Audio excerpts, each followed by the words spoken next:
The Pittsburgh Steelers wrapped up their preseason tonight with a solid 19-10 win over the Carolina Panthers in Charlotte. Now in preseason, the final score doesn't always tell the full story. What really matters is who stood out, which players boosted their chances of making the roster, and who might have hurt their stock. And tonight gave us plenty to talk about. But before we jump into the latest Steelers news, don't forget to hit that subscribe button, like the video, and tap the bell icon. That way you'll always stay updated with fresh Steelers updates all season long. All right, let's dive in. One of the biggest concerns from tonight's game was rookie Derrick Harmon. He left the field early with a knee injury and had to be carted off, a scary sight for any fan. But here's the good news, it's only a knee sprain. No ACL tear, nothing season-ending. After the scare, Harmon was even seen walking on his own and chatting with teammates like TJ Watt and Cam Hayward on the sidelines. Coach Mike Tomlin confirmed that Harmon may miss some practices and could be limited in the first week or two of the season depending on how fast he heals. But overall, this is a huge relief compared to what it could have been.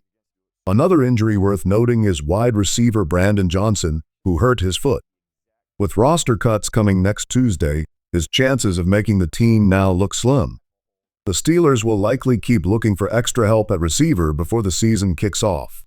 Now, let's talk about the real stars from this preseason finale, the players who stood out when it mattered most. First up, Pierre. He came into this game needing a big performance, and he delivered. Pierre made a clutch interception in the red zone by perfectly reading the quarterback's eyes in zone coverage. For a player fighting for a roster spot, that was huge. He's still on the roster bubble, and the coaches have some tough choices ahead, especially with Corey Trice Jr. in the mix. But tonight, Pierre made sure his name won't be forgotten. Next, Scotty Miller. He's been one of the most reliable targets all preseason, and he showed it again with multiple big catches down the field. Miller isn't meant to be a #1 receiver, and that's fine. What makes him valuable is his speed, sharp route running, and steady hands. He's the kind of guy you trust when you need someone to stretch the field. If Calvin Austin III or Roman Wilson ever miss time, Miller looks ready to step in without missing a beat. And then there's Skyler Thompson. What a preseason he's had. There's even been talk among fans about moving him ahead of Mason Rudolph on the depth chart.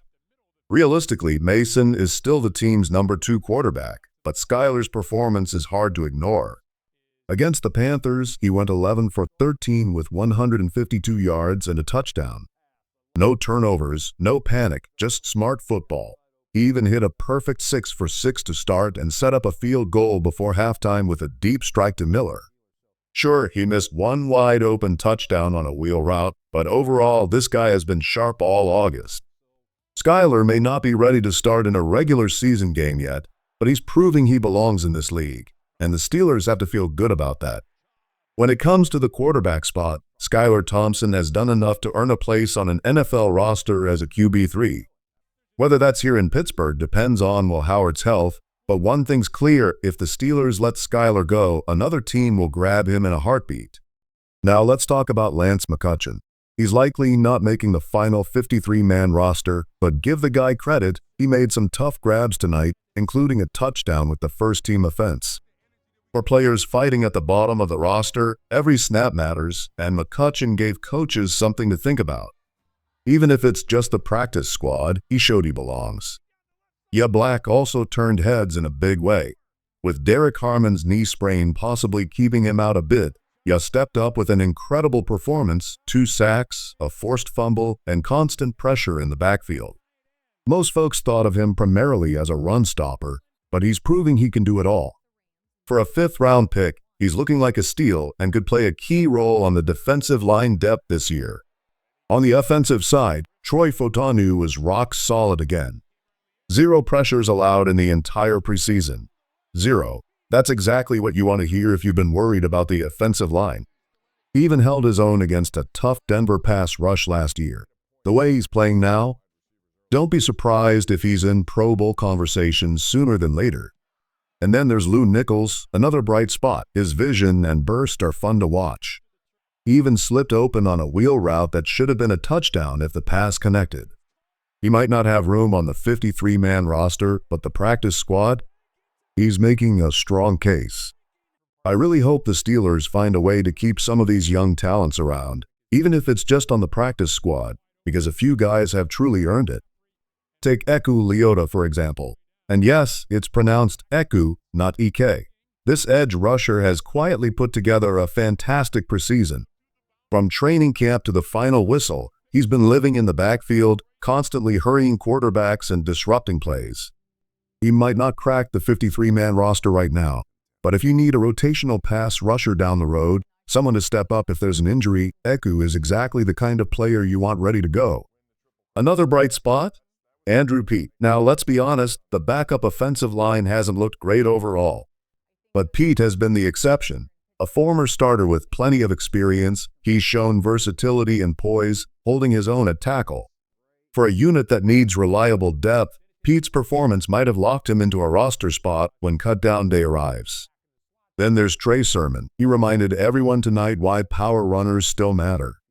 With sharp cutbacks, solid catches out of the backfield, and a couple of runs where he lowered the boom on defenders, Sermon showed he can fit perfectly into Arthur Smith's physical run-heavy offense.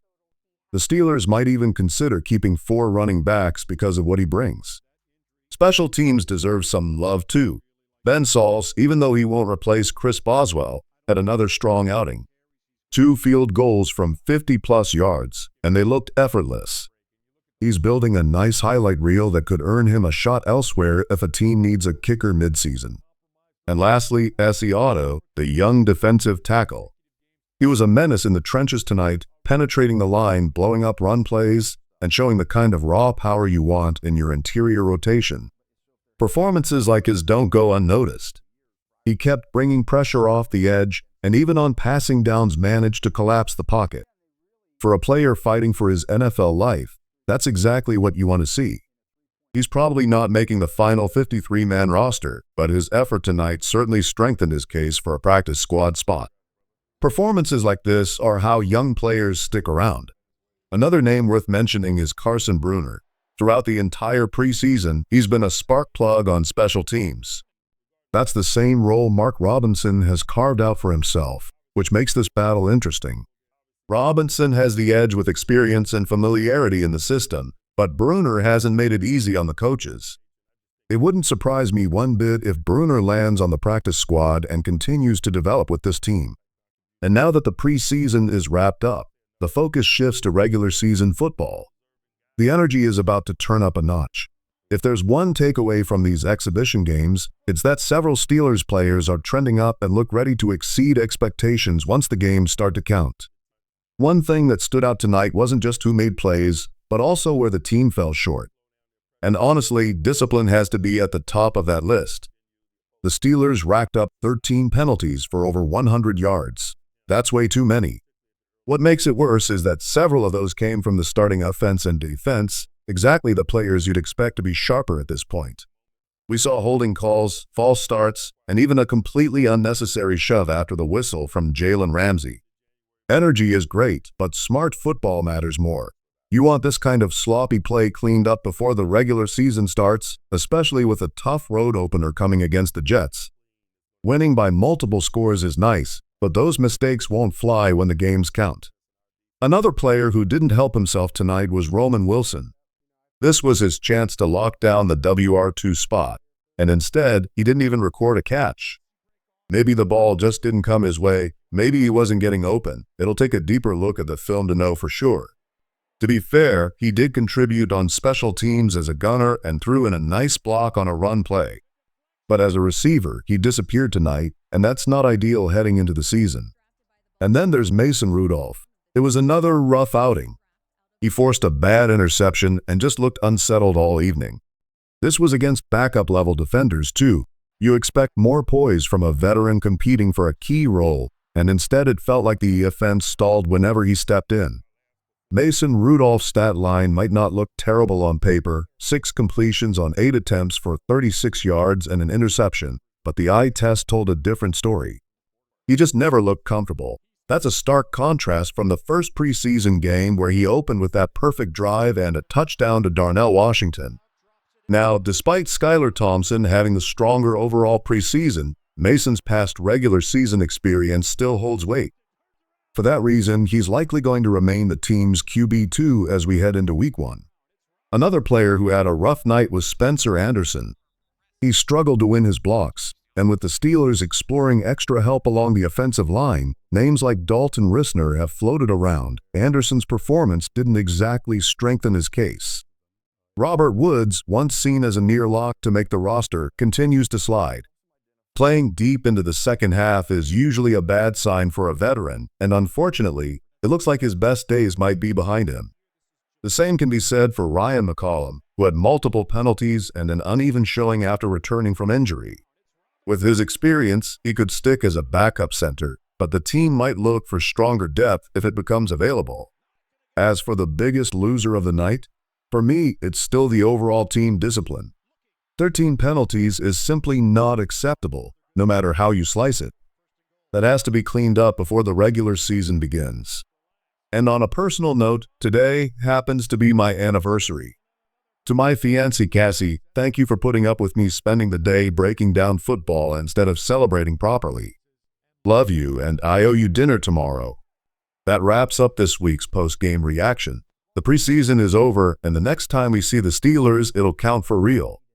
Buckle up, this season is going to be fun.